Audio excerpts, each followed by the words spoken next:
अस्सलाम वालेकुम व्यूअर्स, मैं हूं राजा अली और आप देख रहे हैं फैक्ट फाइंडर, जहां आपको रियल एस्टेट के हवाले से अपडेट्स देते रहे हैं। आज मेरा टॉपिक होगा कि पाकिस्तान की रियल एस्टेट मार्केट इतनी डाउन क्यों है और क्या ऐसी चीज़ें हमें करनी चाहिए जिससे हमारी रियल एस्टेट थोड़ी सी ऊपर आ सके और पाकिस्तान को मज़ीद फ़ायदा हो सके। तो सबसे पहले मैं बात करता हूँ कि रियल एस्टेट हमारी किस अहमियत की हामिल है। मैं आपको बताता चलूँ कि रियल एस्टेट पाकिस्तान की बैकबोन है इकोनॉमी की।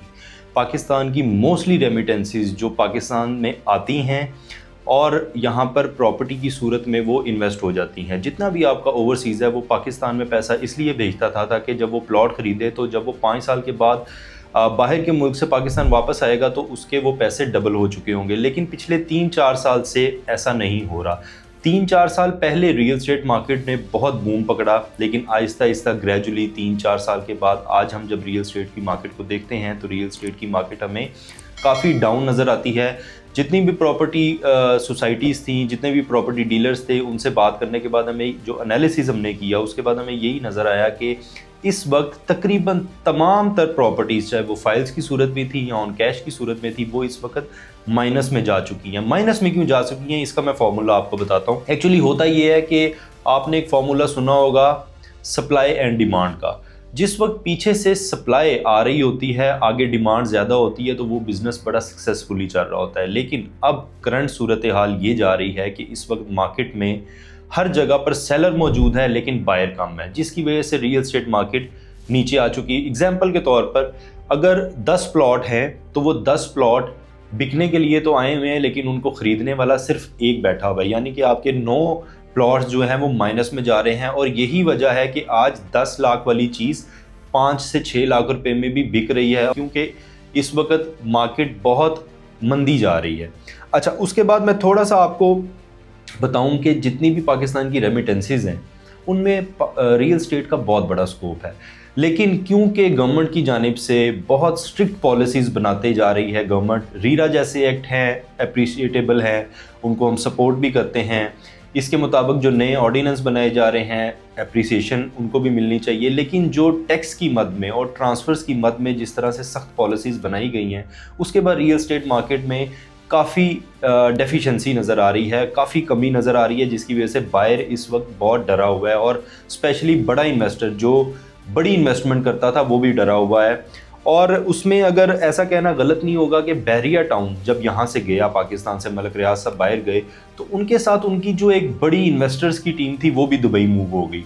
और यही वजह है कि आज हमें पाकिस्तान में दुबई के एक्सपोज ज़्यादा मिल रहे हैं, दुबई के इन्वेस्टर आ रहे हैं पाकिस्तान में और यहाँ पर आके आपको बता रहे हैं कि आप दुबई में प्रॉपर्टी खरीदें। क्यों? क्योंकि वो सारा पैसा यहाँ से वाइंड अप करके दुबई ले गए और आज दुबई में बैठ के वो अपार्टमेंट्स बना रहे हैं, प्रोजेक्ट्स लगा रहे हैं और पाकिस्तान की मार्केट को कैप्चर कर रहे हैं। लेकिन पाकिस्तान की मार्केट में इतना पोटेंशियल है तो ही आज दुबई का इन्वेस्टर भी पाकिस्तान के इन्वेस्टर को इंगेज करने की कोशिश कर रहा है।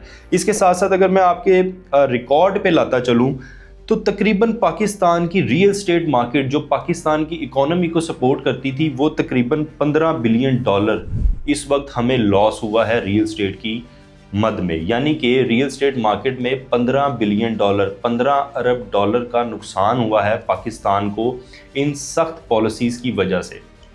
तो गवर्नमेंट को चाहिए कि कुछ नरमी बरते, जो टैक्सेस हैं उनको कम करे ताकि पाकिस्तान की रियल एस्टेट को मार्केट को बूम मिल सके। आपने देखा होगा दुबई, कतर, सऊदीया, जितना मिडल ईस्ट है वो इंटरनेशनली एक्सपोज कर रहा है और पाकिस्तान की नहीं बल्कि पूरी दुनिया की रियल एस्टेट, हर कंट्री जो है वो अपनी रियल एस्टेट को प्रमोट करती है, तो पाकिस्तान क्यों नहीं?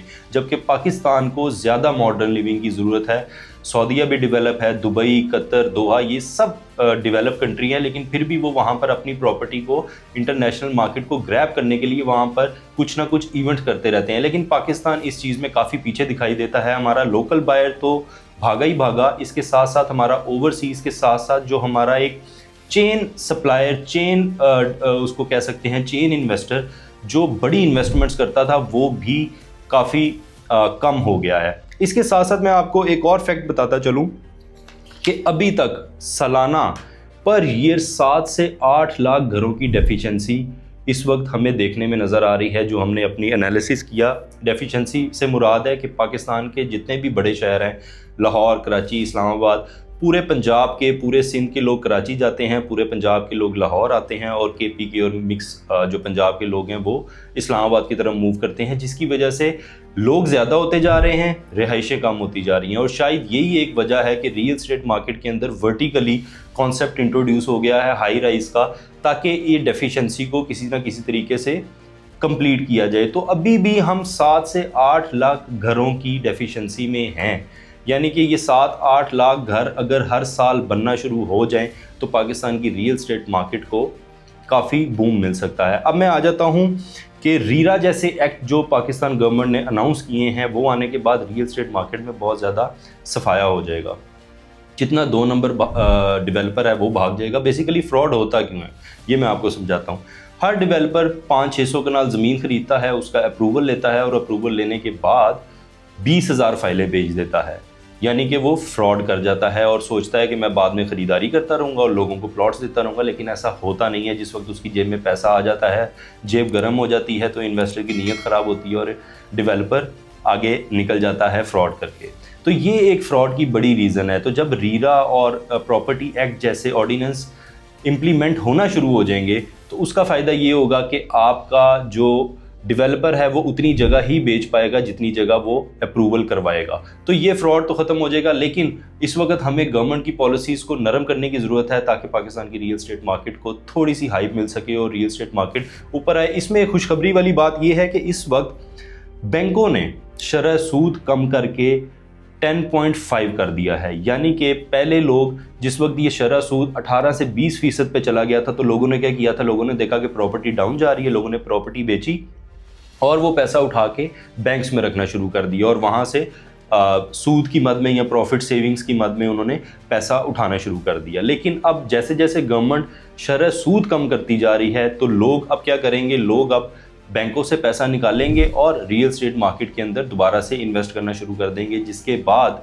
आपकी रियल एस्टेट मार्केट ऊपर आ जाएगी। अभी पिछले कुछ 2-3 सालों से रियल एस्टेट मार्केट का सबसे बड़ा कंपेटिटर बैंक्स बन चुके थे, क्योंकि जितना प्रॉफिट बैंक्स दे रहे थे रियल एस्टेट उतना प्रॉफिट दे नहीं पा रही थी, क्योंकि शरह सूद बहुत ऊपर जा चुका था। तो अब जैसे ही शरह सूद नीचे आया है, इसके बाद यकीनन पाकिस्तान की प्रॉपर्टी को एक हाइप मिलने वाली है और जिस तरह से लॉज और ऑर्डिनेंस बनते जा रहे हैं, नए एक्ट्स बनते जा रहे हैं, ये भी पाकिस्तान की रियल एस्टेट को काफ़ी ट्रांसपेरेंट कर देगी। एक तो फ्रॉड ख़त्म हो जाएगा और दूसरा ये होगा कि आपका इन्वेस्टर बायर आना शुरू हो जाएगा, लोगों की बाइंग पावर दोबारा से आना शुरू हो जाएगी और लोग रियल एस्टेट में इन्वेस्ट करना शुरू कर देंगे। ये था हमारा आज का वीलॉग, जिसमें आपको रियल एस्टेट की मार्केट के हवाले से कुछ अपडेट्स देनी थी और फैक्ट्स एंड फिगर्स आप तक पहुंचाने थे। मजीद अपडेट्स के लिए हमारे चैनल को सब्सक्राइब कीजिएगा और कमेंट बॉक्स में हमें अपनी सजेशन देना ना भूलिएगा। Thanks for watching, signing off, Raja Ali, अल्लाह हाफिज़।